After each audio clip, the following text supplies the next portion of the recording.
Estou aqui com a Aline, que é química ambiental e coordenadora do grupo de trabalho do Arroio Passo Fundo. Foram anos de luta, né, Aline, dos moradores em busca de alguma solução e só agora parece tomar ponto.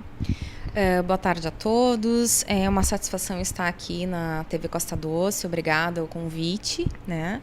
E, na verdade, a luta do Arroio Passo Fundo vem há 20 anos buscando com que o poder público cumpra a sua legislação e faça a devida fiscalização. Ela é uma luta que, atualmente, deu esse ibope todo, deu essa divulgação toda, em virtude de um trabalho que nós, como grupo de trabalho do Arroio Passo Fundo, como o ANG, como o AMA, como o SOS Mata Atlântica, como Consultório Ambiental Startup, viemos, né, nesse último ano de 2018. Então, é muita satisfação estar aqui para poder fazer alguns esclarecimentos à nossa população e mais algumas coisas que vêm por aí. Aline, o porquê de tanta demora e de tanta burocracia? Eu costumo dizer que o meio ambiente é um ser vivo e que ele tem urgências. Tá?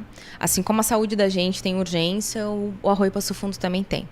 A demora se dá porque na esfera administrativa, como a gente diz, o poder público ele tem um tempo diferente do tempo da poluição, do tempo da saúde das pessoas, do tempo da mortandade de peixes, do tempo da saída de aves, né, das margens do Arroio Passo Fundo, da queima química de plantas que ficam margeando o Arroio Passo Fundo. Então, a falta de fiscalização, com certeza, é essa causa eminente, no meu entendimento. Quantas empresas que rodeiam o arroio? Nós temos notícias que são 20 empresas e mais uma empresa clandestina de alto impacto poluidor, na qual não tem licenciamento nenhum. E o que falta para a prefeitura fiscalizar essa empresa? Olha, fazendo uma crítica positiva, porque eu acredito que a gente não pode sempre só questionar e criticar no sentido de difamar as pessoas, tá? Em primeiro lugar, um município como Guaíba, com quase 120 mil habitantes, ter uma equipe diminuta, né? Efetivamente, nós sabemos que é um fiscal ambiental trabalhando, mas na secretaria existem 2, uma equipe diminuta de licenciamento, uma equipe diminuta para os trâmites ambientais. Então, a equipe é muito pequena para um município como o nosso. Então, isso realmente faz a diferença na hora da fiscalização. E essa semana, a gente soube que teve uma empresa que foi interditada. Então, conta para nós como é que foi. Então, essa empresa ela tem um licenciamento ambiental municipal, que a gente chama de licença de operação. Então, a fiscalização eminentemente tem que ser e deve ser da fiscalização ambiental do município. Ela é uma empresa de reciclagem de plástico, de garrafa PET. E, pela sua licença de operação, ela não tem permissão de largar efluente, tratado ou não, e no caso era não tratado, no Arroio Passo Fundo, através de canaletas e galerias que levam direto ao Arroio Passo Fundo. Então, o crime ambiental ocorreu em virtude do flagrante, foi detectado esse flagrante e as empresas já estavam, né, sendo monitoradas pelo poder público e foram então que efetivamente ocorreu esse flagrante. Essa empresa foi multada em R$30 mil, ela está com as atividades temporariamente suspensas para poder readaptar todo o seu processo industrial, processo produtivo, e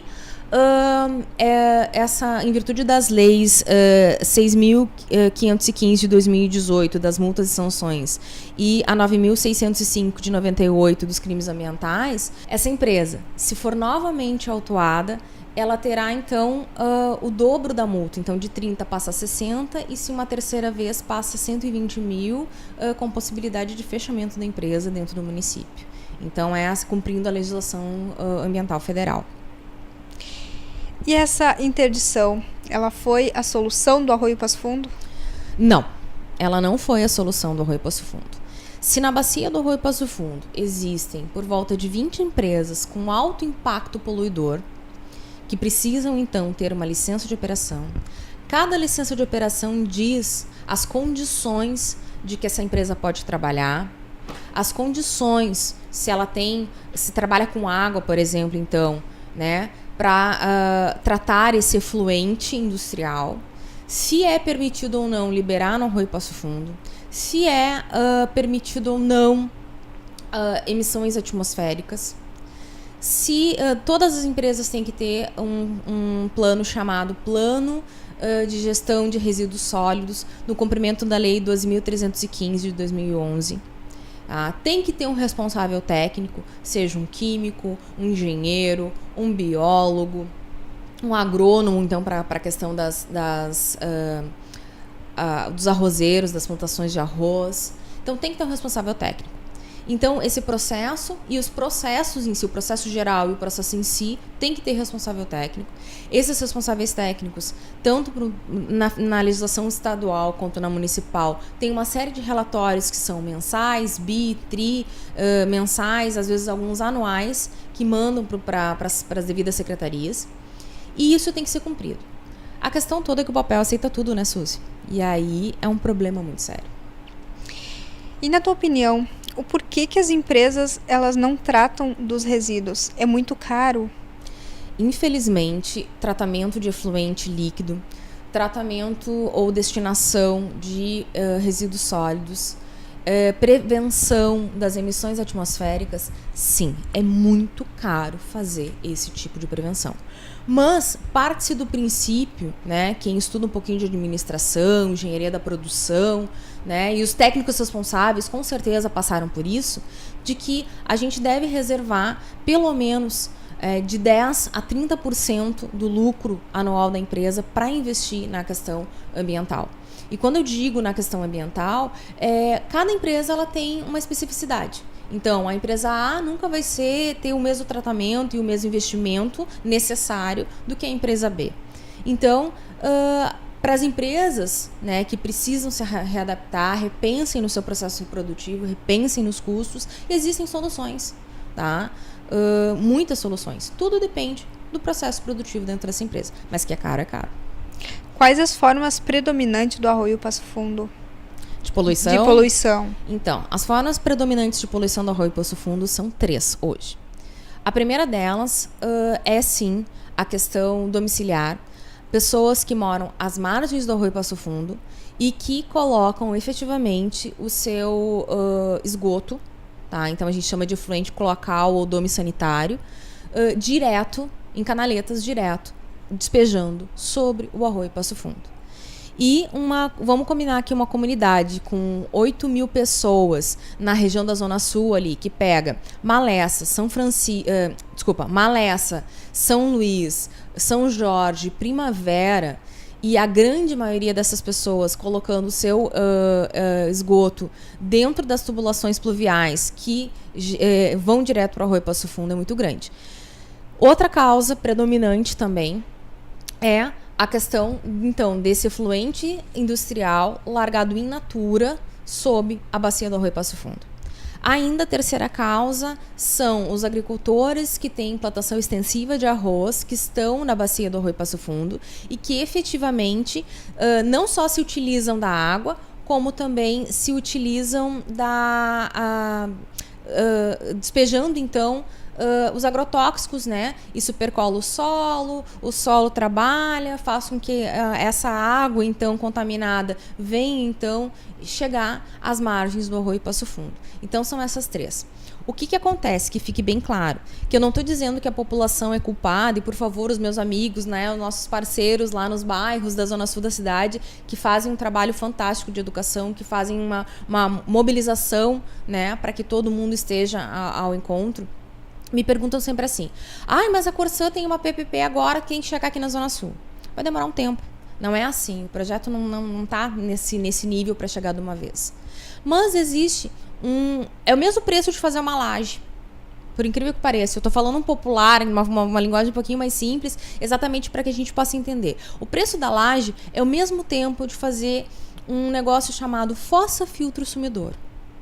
E aí sim, não resolve o problema do Arroio Passo Fundo, mas minimiza fundamentalmente a questão do esgoto cloacal, que é aquilo que a Secretaria Municipal do Meio Ambiente diz que é a grande poluidora. Como eu digo, para mim são 3 causas principais. Mas se a população tivesse um pouquinho de bom senso e nos ajudasse nesse sentido, fosse um pouquinho mais consciente e fizesse uma fossa filtro sumidouro, eu tenho certeza que ano que vem, ou até mesmo no final do ano de 2019, nós poderíamos dizer, olha, 50%, 60%, 70% da população da Zona Sul, dos bairros afetados pela bacia do Arroio Passo Fundo, estão colocando fossa filtro sumidouro. Como é que aquela água continua assim? Eu gostaria de poder vir aqui na TV Costa Doce e fazer essa afirmação. Quem sabe a comunidade se mobiliza, aproveita que nós estamos mobilizados como grupo de trabalho e a gente pode fazer um mutirão aí, né, organizar aí junto com o pessoal, né? Ô Marcos, vamos fazer aí na São Jorge, na Primavera, na Malessa, na São Luís, um mutirão para construir fossa filtro sumidouro. Lancei a ideia. E na verdade, então, não é só as fábricas, né? Feito, então, não é só as fábricas, então é um conjunto das pessoas também, dos moradores. E na tela aí a gente vai colocar, na semana passada teve uma mobilização onde os moradores levaram vários objetos que no decorrer dos dias eles vão preteando, né? Tem moedas também, tá tudo aí na tela. Fala um pouquinho para nós qual é o processo e o porquê que acontece tudo isso. Como eu disse anteriormente, o meio ambiente ele é dinâmico.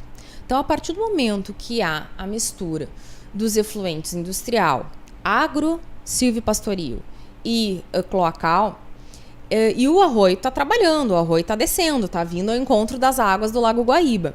Ocorre que geram gases.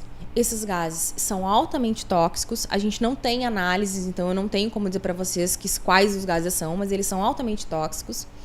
E sendo assim, a gente identifica então que num período de no máximo 12 horas, se a gente colocar uma moeda, uma chave, alguma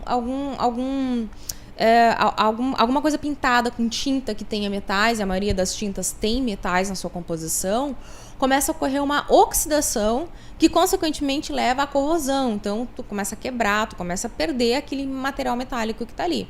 Então, moedas, chaveiros, potes pintados, né? Espelhos.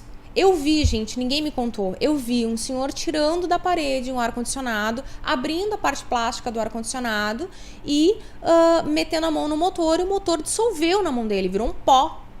Isso é inadmissível. E a gente faz a associação, se no metal está acontecendo isso, essa oxidação, essa corrosão, eu fico preocupada com a saúde desses moradores, dos quais convivem 24 horas por dia, meses do ano, anos da sua vida, nos dias que o arroio está nesse estado crítico, que esses vapores estão no ar, e esses vapores são mais densos que o ar, então ele baixa, né? Parece que baixa uma espécie de nuvem tóxica, que ela é incolor, mas ela é, né? O cheiro é muito forte. E eu fico imaginando esses moradores, a sua saúde. Isso nos preocupa também. Como um grupo de trabalho do Arroio Passo Fundo, a saúde é uma das maiores críticas que a gente tem. Ocorre que um médico determinar que determinada doença é de cunho ambiental, vem, né, dessa poluição atmosférica sobre a bacia do Arroio Passo Fundo, é uma coisa muito complicada. Mas nós temos relatos de moradores, de pessoas que participam, né, do nosso movimento em busca dessa preservação da bacia do Arroio Passo Fundo, de pessoas que estão tendo problemas de doenças de pele, problemas de glaucoma, problemas estomacais, né? Existem alguns casos de cânceres de boca e de esôfago, mas, como eu disse, os casos de doença existem. Só que comprovadamente nós não podemos dizer que é por causa do Arroio Passo Fundo. Mas a gente sabe, nós somos seres que vivem naquele ambiente. E se vive, nós somos seres que, vivendo naquele ambiente, a gente tem que se adaptar e a gente acaba que, ao longo do tempo, herda algumas características daquele ambiente. Então, consequentemente, a gente né, chega a uma conclusão não científica de que essas pessoas também estão ficando doentes através da poluição do Arroio Passo Fundo. Mas a Aline também não veio apenas falar da interdição dessa fábrica, mas também tem uma notícia exclusiva e bombástica para nós, Aline. Acontece que na última quinta-feira nós temos notícias de que a Corregedoria Estadual, juntamente com a FEPAM e seus técnicos, estiveram no Arroio Passo Fundo, ali na Ponte da Primavera, coletando água, conversaram com alguns vizinhos. Então, parece que o governo do estado começou a fazer, então, o seu trabalho. Junto disso, Suzy, tem mais coisa. Um dos nossos colaboradores, né, o Eduardo Raguzzi, da AMA, ele esteve junto à delegada Mariana Goltz, tá, a doutora Mariana Goltz, da Delegacia de Meio Ambiente da Polícia Civil em Porto Alegre, e na qual ela disse que está trabalhando para instaurar um inquérito para investigar, então, os responsáveis pela poluição efetiva nesses últimos 20 anos do Arroio Passo Fundo, tá?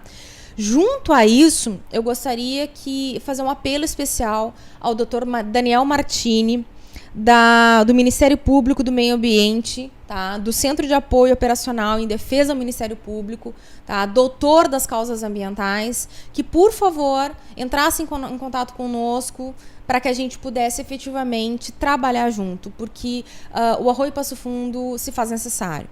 Ainda, nós estaremos entrando como grupo de trabalho do Arroio Passo Fundo, estaremos entrando em contato ainda até o mês de março, porque tem muita gente de férias, muitas reuniões ainda não estão sendo feitas, né, nos setores, de que o Comitê Guaíba, então o Arroio Passo Fundo, a bacia do Arroio Passo Fundo faz parte do Comitê Guaíba. Comitê Guaíba, vocês vão ouvir falar da gente, porque a gente está chegando aí em Porto Alegre para conversar com vocês. Tá? Então não é só o Lago Guaíba que demanda no Comitê Guaíba, o Arroio Passo Fundo também. Então, com tudo isso, 2019 começando com aquela luz no fim do túnel para resolver a então polêmica situação do Arroio Passo Fundo. A despoluição do Arroio Passo Fundo, como eu disse que ele é um ambiente dinâmico, ele não ocorre de um dia para o outro.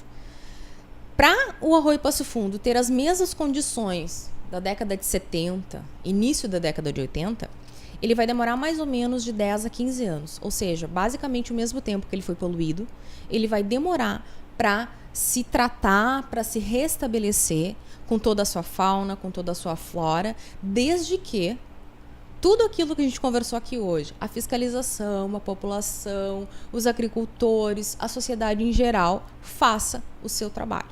Né? Mas principalmente os órgãos públicos façam o seu trabalho. Então, em anos anteriores houve também movimentações, a gente tem que agradecer muito ali, né, a comunidade, a Associação da São Jorge, da São Francisco, que são efetivas nesse trabalho, a AMA, a UANG, que há 20 anos vem trabalhando, né, buscando então a fiscalização e a despoluição da bacia do Arroio Passo Fundo. Dizer que isso não vai acontecer de um dia para o outro. Então, as coisas não ocorrem assim. O próprio meio ambiente não se despolui de um dia para o outro. Entretanto, nós, como moradores do município de Guaíba, como pessoas engajadas na sociedade, né, nós efetivamente estaremos fazendo o papel que muitos não fizeram. E quando eu digo nós, não é a Aline só. A gente tem uma equipe, então, formada pela UANG, formada pela AMA, pela SOS Mata Atlântica, pelo Consultório Ambiental e Startup, no qual nós efetivamente trouxemos para nós essa responsabilidade no intuito de fazer as denúncias, de fazer a divulgação de um trabalho técnico que está sendo feito. Tá? A população é fundamental. Um beijo grande para todo esse pessoal aí que sempre está conosco ali na Ponte da Primavera, junto ao Arroio Passo Fundo, que nos liga, que nos incomoda, que nos enche o saco, mas é pelo bem comum. Nós temos que entender que o Arroio Passo Fundo ele está vivo, em estado crítico, doente, necessitando de cuidados extremamente especiais, tá? Da população, dos órgãos públicos, da fiscalização. Então, por isso que eu faço um apelo para que todos nós possamos nos comprometer com essa causa e venhamos a ter sucesso. Eu ainda gostaria, como moradora aqui do município, de poder dizer assim, poxa, nós começamos uma luta em tal tempo e agora a gente efetivamente está colhendo os frutos. Nós temos peixes dentro do arroio, nós teríamos aves na volta da bacia, nós teríamos reprodução comprovada, né? Nós não teríamos aquelas imagens onde a gente sempre compartilha nas nossas redes sociais, da UANG principalmente, em que o arroio tem uma cor preta e o Lago Guaíba tem uma cor avermelhada que vem efetivamente da sua terra, né? Então nós queremos efetivamente que o arroio Passo Fundo viva e não fique doente, ele viva. Muito obrigada, Aline, por essa entrevista. E nós da TV Costa Doce já fizemos muitas reportagens e a gente torce que realmente essa polêmica do arroio Passo Fundo realmente seja resolvida. Obrigada.